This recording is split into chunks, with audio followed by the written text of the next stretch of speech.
Yes, sir. Hello, sir. Good afternoon. Good afternoon, Abhishek. Good afternoon. Abhishek, first of all, welcome to EduTap. And उससे भी Yes, बहुत sir. बड़ी बात कि many congratulations that you have secured 173rd rank in your UPSC EPFO exam. तो बहुत बहुत बधाई आपको, बहुत बहुत शुभकामनाएं आपको। और Thank you, sir. जी, तो अभिषेक, जैसे कि सबसे पहला सवाल, कैसा लग रहा है आपको after selection? A big relief. Bit relief, okay. तो Yes, sir. अभिषेक, चलिए आगे चलने से पहले देखिए, हमारे काफ़ी यंग एस्पिरेंट्स भी जो हैं वो इसको देखेंगे, इस वीडियो को देखेंगे, तो ऑब्वियसली मतलब you are just a type of motivator for them, ठीक है? वो आपको सुनेंगे। तो आपकी आज Yeah. हम आपके साथ जनरल बात करेंगे, ठीक है? आप अपनी Yes. स्ट्रेटजी के बारे में, प्रिपरेशन जर्नी के बारे में आप बताएंगे, लेकिन हम स्टार्टिंग करना चाहते हैं आपके एजुकेशनल बैकग्राउंड से कि कहाँ से आपने 10th क्लास, +2 क्लास आपने कंप्लीट करी। देन उसके बाद फिर आपने क्या सोचा था? +2 में ही आपने सोच लिया था कि इस साइड जाना है, या फिर कुछ और प्लान्स भी थे आपके? सर क्लास 10th के बाद ही ये मतलब कंफर्म हो गया था कि इंजीनियरिंग के साइड जाना है। तो उसके लिए फिर कोचिंग 10 to 12 हुआ था। उसके बाद फिर मैंने इंजीनियरिंग ज्वाइन भी की एनआईटी अगरतला से इलेक्ट्रॉनिक्स एंड कम्युनिकेशन में। उसके बाद लेकिन फिर इंजीनियरिंग में भी मुझे वहाँ ये ये फिर मेरे दिमाग में आ गया कि आईटी में नहीं जाना है मुझे। I do not like this job as such. तो मुझे ये था कि गवर्नमेंट जॉब के लिए जाना है, तो मैंने यूपीएससी की प्रिपरेशन शुरू की। और जस्ट मैं कॉलेज पास आउट होकर ही मैं इस प्रिपरेशन में आ गया था यूपीएससी की। ओके। तो आपने जैसे एनआईटी अगरतला से अपनी बीटेक करी है, राइट? यस। तो you are yes. NIT graduated, तो उस टाइम आपको ऑब्वियसली प्लेसमेंट्स के लिए ऑफर भी अच्छे आ रहे होंगे। तो यस उस सर। टाइम आपके ध्यान में प्लस नहीं आया कि मैं ये प्लेसमेंट ज्वाइन कर लूँ सो दैट कि एक इनकम का सोर्स मेरे साथ हो जाए और मैं फिर अलोंग साइड बाय साइड जो है वो यूपीएससी की तैयारी करूँ? ऐसा कभी ख्याल आया आपके मन में? नहीं सर, ये एक बात हमेशा से मेरे साथ क्लियर रही है कि क्या मुझे नहीं चाहिए। तो मैं ये काफी रिजिडली रिजिड था कि मुझे आईटी में तो नहीं ही जाना है चाहे कुछ भी हो जाए। तो मैं प्लेसमेंट में बैठा ही नहीं था। ओके। तो किस आपके ये कौन से ईयर बाकी में जो है वो फैकल्टीज। आप ग्रेजुएट हुए थे? 2018 में, राइट? Yes sir. 2018 में आपने ग्रेजुएशन आपने कंप्लीट करी और उसके बाद आपने यूपीएससी की तैयारी शुरू कर दी, राइट? Yes sir. तो फिर यस। अभी 2018 और नाउ इट्स 2025, तो कैसे गुजरे आपकी ये 6-7 साल? क्या किया आपने इसमें 5-6 सालों में, और कितने आपने यूपीएससी के अटेम्प्ट्स दिए? सर मैंने 6 अटेम्प्ट दिए लगातार और ओके। 6 बार प्री हुआ है। लेकिन मेंस नहीं हो पाया एक भी बार। ओके। तो फर्स्ट 2 अटेम्प्ट्स में तो मैं नॉन सीरियस ही बोलूंगा, जो हम्म। Including corona period. लेकिन थर्ड और फोर्थ अटेम्प्ट में जब नहीं हुआ तब मैं थोड़ा इधर उधर देखने लगा कि और कुछ भी एक बैकअप प्लान होना चाहिए। उसी वक्त मुझे ईपीएफओ और अदर थिंग्स के बारे में पता चला था, नाबार्ड के बारे में। तो मैंने फिर इधर सोचा कि I must give it a shot. Then I did it. तो 1 साल तो डिले हो गई इसके रिजल्ट आने में। प्रोसेस काफी ओके। डिले हुआ इसका। Yes. तो अभिषेक, आपने जैसे 6 मेंस जो हैं वो आपने लिखे हैं यूपीएससी के, राइट? Yes, sir. तो आप जब Yes. मतलब आपने 5-6 मेंस लिख दिए, तो उस टाइम आपके दिमाग में ये डिमोटिवेशन वाला या फिर इस तरह का कोई ख्याल नहीं आया कि मैंने इतने मेंस दे दिए और ये हो नहीं रहा है? उस टाइम आपने नहीं सोचा कि मतलब अब क्या, कैसे होगा आगे, किस तरह से कराएंगे? तो एक मल्टीपल थॉट्स जो है वो एक स्टूडेंट्स के, एक एस्पिरेंट के दिमाग में चलते हैं, क्योंकि आपकी एज भी जो है वो मतलब पास ऑन हो रही Yes. है, राइट? आप Yes, sir. Graduated Yes. हो, 4-5 साल हो चुके हैं, है ना? तो एक Yes, sir. मतलब बच्चे के दिमाग में बहुत सी चीजें आती हैं, तो आपने उस चीज से कैसे टैकल किया और खुद को उस चीज से कैसे मतलब बाहर निकाला और एक फोकस रहे अपनी जर्नी के और अपने गोल की तरफ? तो फर्स्ट ऑफ ऑल जब इतने सारे फेलियर्स मिल रहे हैं तो उसका ऑब्जेक्टिवली एनालाइज करना चाहिए, तो वो मैंने भी किया। और लेकिन फिर भी सीरियस अटेम्प्ट्स भी दिए 2 अटेम्प्ट के बाद, लेकिन फिर भी नहीं हो रहा था। तो मुझे लगा कि एक प्लान बी होना चाहिए, एक बैकअप प्लान होना चाहिए। तो ये मेरा बैकअप प्लान था कि कोई ऐसा एग्जाम हो, मुझे लगा कि मेरी शायद राइटिंग की जो क्षमता है उतनी हम्म। अच्छी नहीं है, तो और प्री हो जा रहा है तो कोई ऐसा एग्जाम हो कि जिसमें लिखना ना पड़े। तो मुझे दिखा कि ईपीएफओ ऐसा एक एग्जाम है, तो मैंने दिया और प्रिपरेशन की और हो गया। तो अभिषेक, आप बेसिकली कहाँ से हैं और आपके फैमिली में कौन कौन है वैसे? सर मैं बेसिकली बोधगया से हूँ जी। और मेरे मम्मी पापा दोनों गवर्नमेंट एम्प्लॉय हैं। मेरा छोटा भाई है जो अभी कॉलेज में पढ़ रहा है। ओके। तो जैसे आप बिहार से हैं तो आपने बीपीएससी की भी आपने करा होगा, उसकी भी यस तैयारी सर। की होगी, तो यस उसके भी सर, मैंने आपने दो। प्री। यस। ओके। मैंने तो आपने सिक्सटी उसके। Eight and 68th and 69th mains दिया है मैंने बीपीएससी ओके। का। तो मतलब 2 मेंस आपने और बीपीएससी के भी लिखे हैं, राइट? यस। तो अभिषेक फिर तो जैसे ये इसके अलावा आपने नाबार्ड का एग्जाम भी दिया, जैसे यस कि सर, आपने उसमें कहा। भी प्री हुआ था। Yes sir. Okay, yes. तो मतलब आपने काफ़ी एग्जाम्स जो है वो क्वालिफाई किए हैं, लेकिन एट द एंड आपको सक्सेस जो है वो ईपीएफओ में ही मिली, और ईपीएफओ का ये आपका फर्स्ट यस सर। अटेम्प्ट था? यस सर, फर्स्ट अटेम्प्ट ही था ओके, तो ईपीएफओ में आप फर्स्ट अटेम्प्ट में ही आप जो क्लियर हो गए हैं, तो नाउ एक यस। आपके पास जो वो सेट हो चुका है कि you are now an officer, right? तो अभिषेक यस। फिर आगे का आपका क्या प्लान है, कि आप यहीं तक ही यहाँ पे सीमित रहना चाहते हैं, या फिर आपका कोई और प्लान है कि आपके आपने कुछ और भी करना है, या कोई और एग्जाम की साथ में तैयारी करनी है? तो पहले था कि जब नहीं हो पा रहा था तो प्रेशर था कि एक जॉब लेनी है, तो अब जॉब सिक्योरिटी है। लेकिन फिर मैं कोशिश करूंगा कि जैसे मैंने 78 बीपीएससी दिया है प्रीलिम्स। हम्म। अभी उसका रिजल्ट तो नहीं आया है, लेकिन एंटिसिपेटेड है कि मेरे फेवर में होगा। मैं पास हो जाऊंगा तो मैं वो उसकी तैयारी करूंगा अभी, 70th मेंस की। और एक और चीज है मेरे दिमाग में, आरबीआई ग्रेड भी, तो मैं उसके लिए भी कोशिश करूंगा। ठीक है, तो अभी आपके मतलब फर्दर गोल्स हैं कि आपने इसके अलावा भी और एग्जाम्स की तैयारी करनी है। यस। यस। ठीक है। तो अभिषेक, जैसे कि अगर मैं आपसे सिंपल अगर मैं कुछ सवाल पूछूं, कि यस। जैसे कि आज के एस्पिरेंट्स होते हैं कि एक दो अटेम्प्ट में नहीं हुआ क्लियर, है ना, तो वो तैयारी छोड़ यस देते सर। हैं, राइट? वो यस सर। डिमोटिवेट हो जाते हैं और वो किसी और तरफ जो है वो शिफ्ट कर जाते हैं।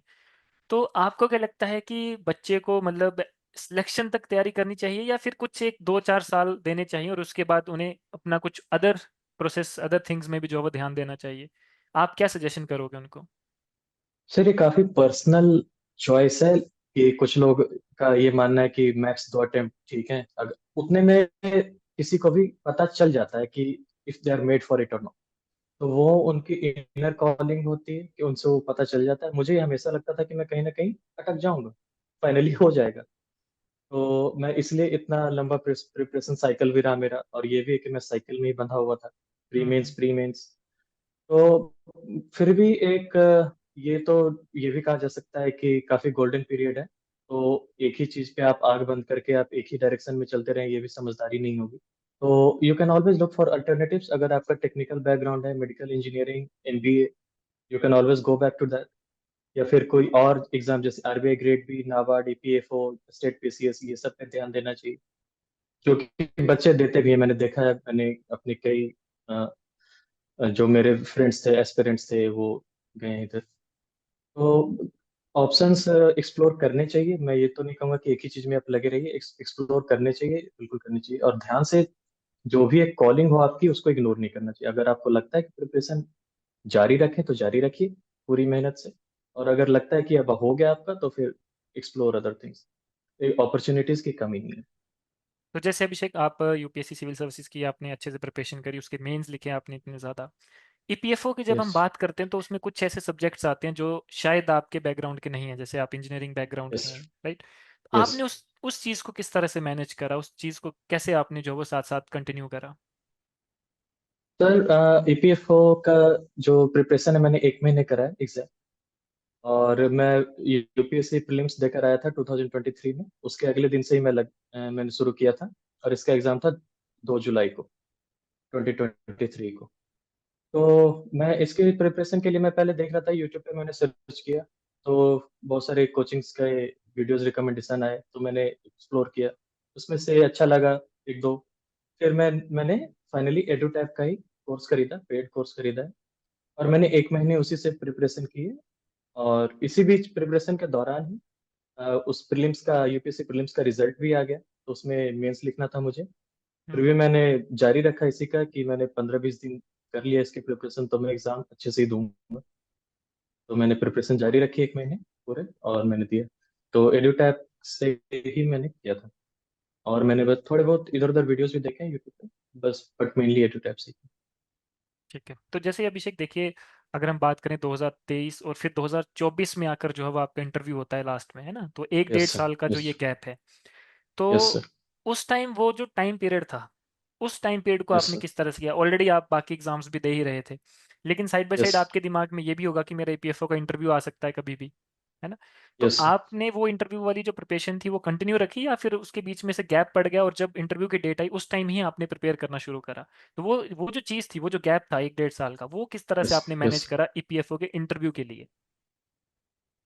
सर एक्चुअली ईपीएफओ का रिजल्ट 20 दिन में ही आ गया था, तो मैं काफी डर गया था कि कहीं जो मैं मेंस दे रहा हूँ उसके बीच में इंटरव्यू प्रोसेस ना शुरू हो जाए। लेकिन फिर इतनी देर हो गई कि मैं मतलब छूट ही गया था कि अब नहीं हो रहा है, नहीं आ हुँ, रहा है हुँ। शेड्यूल। तो बीच में गैप आ गया था, सर्टेनली मैं अदर एग्जाम से फोकस कर रहा था। और यही वो टाइम है 1 डेढ़ साल का, मतलब पूरे प्रिपरेशन साइकिल में, जिसमें कि थोड़ा स्ट्रेस भी हुआ है मुझे, मतलब कि जो हो जाना चाहिए, साइकिल तो कंप्लीट हो कम से कम। बिल्कुल। तो ये एक डिफिकल्ट पीरियड था, लेकिन फिर भी ठीक है। चलिए, तो अभिषेक, जैसे कि अगर हम आपकी बात करें डेली रूटीन की, क्योंकि आप जॉब तो नहीं कर रहे थे, आप सिर्फ प्रिपरेशन ही कर रहे थे। यस तो ऐसे बोलते हैं कि 15-16 घंटे की पढ़ाई बहुत ज़रूरी होती है। तो क्या आपको जेनुइनली लगता है कि इतने घंटे पढ़ के ही बच्चा पेपर निकाल सकता है? सर, यूपीएससी सिविल सर्विसेज के लिए हो रही है बात? हाँ, जो भी आप एग्ज़ाम की प्रिपरेशन कर रहे थे, नहीं। चाहे यूपीएससी, ओके, ईपीएफ यस है, सर। सिविल सर्विसेज है। यस, नो नो, 15-16 घंटे इज ओवर ओवरकिल, और मतलब मुझे नहीं लगता है कि एक हेल्दी वे में उसको सस्टेन किया जा सकता है। एक होता है टॉप स्पीड, एक होता है क्रूज स्पीड। आप टॉप स्पीड पे बहुत देर तक नहीं चल सकते। तो बिल्कुल। अगर 8-9 आवर्स के अगर आपका लॉन्ग टर्म एवरेज है, आप अब तो काफी सारे एप्स आते हैं, तो उस पर अगर आप ट्रैक कर सकते हैं, ट्रैक करना भी चाहिए हुँ, हुँ। कि आपकी डेली रूटीन में आप कितना पढ़ रहे हैं। तो अगर लॉन्ग टर्म एवरेज आपका 9-10 घंटे है, इट्स फैंटास्टिक। उतना कोई कर नहीं पाता है, वो बोलने वाली बात। तो अभिषेक, क्या आप अदर एक्स्ट्रा करिकुलर एक्टिविटीज़ में भी थे? स्पोर्ट्स खेलते थे या फिर सिर्फ़ आप पढ़ते ही थे? तो मुझे पढ़ना अच्छा लगता है, मीन्स जनरली अगर मैं कोर्स की किताब ना भी पढ़ रहा हूँ तो मैं कुछ और किताबें पढ़ता हूँ, तो मुझे पढ़ना अच्छा लगता है। और आजकल ये नेमेसिस है, अब सोशल मीडिया का मुझे थोड़ा सा एडिक्शन बोलूंगा, उसके लिए मुझे काफी अपने आप कंट्रोल करना पड़ा था। तो और सोशल मीडिया सर्फ सर्फ करता हूँ, यूट्यूब, ट्विटर, हुँ, हुँ। और बाकी वैसे इंस्टाग्राम हो गया, जो ज्यादा एडिक्टिव है उससे तो मैंने डीएक्टिवेट कर लिया मैं अपना अकाउंट। इंस्टाग्राम, फेसबुक ये सब तो नहीं, लेकिन यूट्यूब तो था। तो तो देखिए, आज यूट्यूब। जैसे आज के टाइम पे एस्पिरेंट्स बोलते हैं कि सोशल मीडिया का बहुत बड़ा रोल रहता है, चाहे वो कोई भी यस सोशल मीडिया प्लेटफ़ॉर्म है। क्या यस। आपके जर्नी में भी सोशल मीडिया का उतना ही बड़ा रोल रहा? रोल तो सर जैसे यूट्यूब पे है, और टेलीग्राम पे फ्री मटेरियल्स मिल जाते हैं, यूट्यूब पे फ्री वीडियोस हैं, तो बिल्कुल सही है कि एजुकेशन खासकर डेमोक्रेटाइज हो गया है। कि अब कोई ये नहीं कह सकता कि पैसे की कमी या जगह की दिल्ली में ना हो, अगर तो हुँ, उससे हुँ। कोई दिक्कत आ रही है प्रिपरेशन में। तो इसका रोल तो बहुत है लोगों के लाइफ में, लेकिन हालांकि मैं, क्योंकि मैं दिल्ली में ही था, तो मैं ये क्लेम नहीं कर सकता कि मैं बहुत ज्यादा मैंने इससे बेनिफिट लिया। हुँ, लेकिन हुँ। बहुत लोगों को मैंने देखा है कि जैसे कि एडू टैप का भी जो कोर्स था, ये ऑनलाइन ही था। तो इसे भी वाया सोशल मीडिया ही बोल सकते हैं कि अब ऑनलाइन बिल्कुल। इतना अच्छा हो चुका है। तो बहुत बेनिफिशियल है लोगों के लिए। और चलिए, कोचिंग बढ़िया है। हब्स का मतलब थोड़ा सा उतना प्रोमिनेंस नहीं रह गया, जो कि अच्छी बात है मेरे हाल हिसाब से। बिल्कुल। तो जैसे कि आप अभी इसके बाद दोबारा फर्दर जो है वो BPSC and RBI grade B की तैयारी करते हैं, ठीक है? यस लेकिन अभी अगर, जैसे अगर मैं बात करूँ नॉर्मली, जैसे अगर आप एस्पिरेंट्स को बताना चाहें, ठीक है, अपनी जर्नी यस के लिए, क्योंकि आपकी जर्नी, शायद मैं ये कहूँगा कि आपकी जर्नी अभी तक यहाँ रुकी नहीं है, क्योंकि आपकी जर्नी जो स्टिल यस कंटिन्यू है, राइट? तो यस आप एस्पिरेंट्स को ऐसे क्या चीज़ें जो है वो बताना चाहते हैं जिससे कि वो अपना एग्ज़ाम की तरफ फोकस भी रहे, स्ट्रेस भी कम लें, और यस अपना मतलब एक रिजल्ट ओरिएंटेड और उस तरह से प्रिपरेशन करें कि मतलब वो सिलेक्ट भी हो जाएं, ठीक है? Yes sir. बेशक आपको हो सकता है कि थोड़ा सा टाइम पीरियड जो है वो ज़्यादा लग सकता है और बच्चे डीमोटिवेट ना हो। तो आप कुछ ऐसे बोल सकता हूँ कि जैसे वर्ड यूज़ कर सकता हूँ कि कैसे, कौन से मंत्र जो है वो आप उनको देना चाहेंगे कि एस्पिरेंट्स जो हैं वो मतलब स्ट्रेस फ्री होकर स्टडी करें और अपने एग्जाम ओरिएंटेड जो है वो रिजल्ट ओरिएंटेड स्टडी करके जो है वो अच्छा मतलब वहाँ पे जो है वो रैंक हासिल करें। फिर मुझे लगता है कि कोई भी चीज अगर आप कर रहे हैं तो उसमें डिसिप्लिन फर्स्ट एंड फॉरमोस्ट है। कि हम्म, आपका आपका जो भी शेड्यूल है, आपका 6 घंटे का शेड्यूल है पढ़ने का, जो भी आपने टाइम खुद से बना रखा है, उसको वो ठीक। फॉलो होना चाहिए। 6 घंटे का हो आपका शेड्यूल, चाहे 12 घंटे का हो, जो भी है आप अपनी मर्जी से कीजिए, लेकिन वो फॉलो होना चाहिए हर हालत में। हाँ, और ये ऑफ द कफ नहीं कि अभी पढ़ने का टाइम है, अभी मूवी देखने के लिए कोई बोल दिया तो मूवी देखने चले गए। मूवी देखने का आपको मैंने देखिए, लेकिन उसके लिए पहले से आप स्पेसिफिकली टाइम निकाल कर रखिए कि मैं इस तारीख को इतने से इतने बजे तक मूवी देखूंगा, ये मेरा मूवी हम्म, देखने का टाइम है। तो अगर डिसिप्लिन होता है ना, तो आप हम हर चीज सही से कर पाते हैं कि अगर एंजॉय करना है तो एंजॉय सही से कर रहे हैं, पढ़ाई करनी है तो पढ़ाई सही से कर रहे हैं, और इसी से स्ट्रेस भी नहीं होता है, क्योंकि हमारा चार्ट आउट है पहले से कि हम्म। कब क्या करना है, शेड्यूल होना चाहिए। उसके अलावा उसके बिना ठीक से नहीं हो पाएगा। तो अभिषेक, जैसे कि आपकी जर्नी में जैसे मॉक टेस्ट का रोल कितना रहा? जैसे बच्चे करते हैं कि बच्चे तैयारी तो बहुत करते हैं, लेकिन वो यस प्रैक्टिस सर। नहीं करते ज़्यादा, राइट? क्वेश्चंस यस को सर। प्रैक्टिस नहीं यस सर। करेंगे, एमसीक्यूज को प्रैक्टिस नहीं करेंगे, लेकिन यस। उनको नॉलेज बहुत होती है। तो क्या आपको लगता है यस। कि सिर्फ अगर आप नॉलेज के बेस पे आप एग्जाम देते हो तो आप क्लियर कर सकते हो, या फिर आपको मॉक टेस्ट की प्रैक्टिस भी होनी चाहिए? वो कितना बड़ा रोल जो हो प्ले करता है जर्नी में? सर, मॉक टेस्ट का रोल बहुत बड़ा है, और एक बात मैं शुरू में क्लियर कर देता हूँ कि मॉक टेस्ट पे मार्क्स देखने के लिए नहीं है। मॉक टेस्ट, मॉक टेस्ट इसलिए आप दे रहे हैं कि आपके जो गैप से प्रिपरेशन है वो पता चल सके। हम्म, तो मैंने कुछ पढ़ा, मान लिया मैंने पॉलिटी पढ़ा, मैंने एक मॉक टेस्ट दिया सीधा पॉलिटी का, तो उसमें से जितने भी मार्क्स आए या जितने गलत हो गए, मैं वो वापस देखूंगा ना उस किताब में जाकर कि ये किताब में कहाँ रह गया था, मैंने पढ़ तो सारे ही लिया है। तो हम्म। वो मॉक टेस्ट देना और उसके बाद एनालाइज करना, वो मेन पार्ट है कि एनालिसिस होनी चाहिए ऑब्जेक्टिव, और उसके बाद लिख लिख के रखिए कि आपने क्या गलती करा था, ताकि वो दोबारा गलत ना हो या कम चांसेस हो। अगर आप सेम ही मिस्टेक करते रहेंगे तो आप आगे कैसे बढ़ेंगे। तो तो अभिषेक, आपने जैसे मौका। अपनी प्रिपरेशन करी थी, तो वो आपने घर से ही करी या फिर आप लाइब्रेरी वगैरह जाते थे, या किसी ऑफलाइन कोचिंग सेंटर भी आपने पहले ज्वाइन किया था? सर, पहले मैंने शुरू में कोचिंग ज्वाइन करा था मैंने, सिविल सर्विसेज के लिए। हम्म, उसके बाद मैं अ, उसके बाद मैं लाइब्रेरी जाता था। मुझे पसंद है लाइब्रेरी जाना, मुझे मतलब ऐसा लगता था कि वो मेरा 9 to 5 रूटीन है। जैसे हम्म। लोग ऑफिस जा रहे हैं, मैं लाइब्रेरी जा रहा हूँ। तो एक थोड़ा मन में ये रहता था कि मैं पढ़ने जा रहा हूँ वहाँ, बस वही करूँगा। तो मैं ग्रेट। लाइब्रेरी जाता था।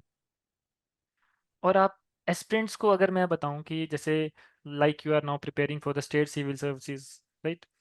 तो जो एस्पिरेंट्स अभी तैयारी कर रहे हैं, लेट सपोज आप जो एस्पिरेंट्स फ्रेशली ग्रेजुएट एस्पिरेंट है, या फिर जो मान लो कि अभी लास्ट ईयर में अपने ग्रेजुएशन के फाइनल ईयर में इस टाइम पढ़ रहा है, चाहे वो एक्स वाई जेड कोई भी स्ट्रीम का है, तो आप उनको यस। क्या बोलना चाहेंगे कि क्या अभी से ही तैयारी शुरू होती है, या फिर आफ्टर ग्रेजुएशन 1-2 साल सर्च करके फिर जो है वो तैयारी करनी चाहिए, और आपको एक पर्टिकुलर गोल जो है वो सेट करना चाहिए, या फिर फाइनल ईयर से ही बच्चे को जो है वो तैयारी शुरू कर देनी चाहिए? किस तरह से आप उनको जो है वो बताएंगे, गाइड करेंगे?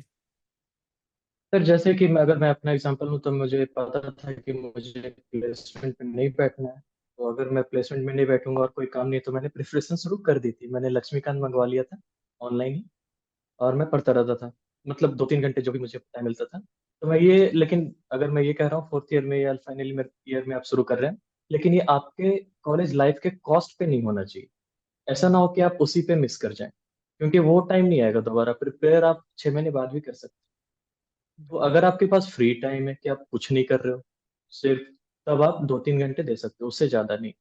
ऐसा ना हो कि आपने डेडिकेट कर रखा है 10 घंटे, कॉलेज में ही 5 घंटे। जरूरी नहीं है, 2-3 घंटे हो गए बहुत। चलिए अभिषेक, बहुत बढ़िया।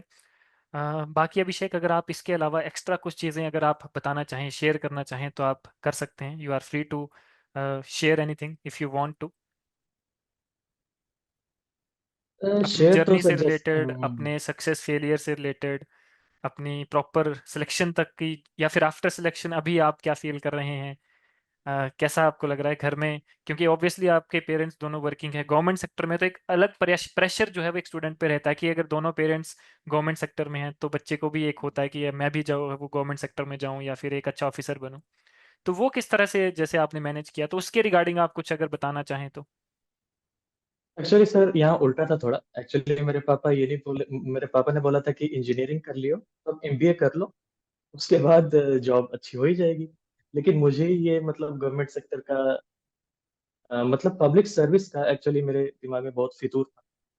तो मैंने ही प्रेस किया कि नहीं, मुझे ये करना है, एमबीए नहीं करना है मुझे, दैट्स नॉट माय चॉइस। तो फिर उन्होंने भी सपोर्ट किया पूरा। और हाँ, और ये कहना चाहूंगा कि जो भी आप प्रिपेयर कर रहे हैं, टाइम फ्लाइज बाय। तो एक टाइट शेड्यूल होना चाहिए हर चीज का, हर दिन का, हर वीक का, हर मंथ का, हर ईयर का टाइट शेड्यूल होना चाहिए। क्योंकि जो भी मोमेंट पास हो रहा है, it will not come back, और उसकी अपॉर्चुनिटी कॉस्ट बहुत है।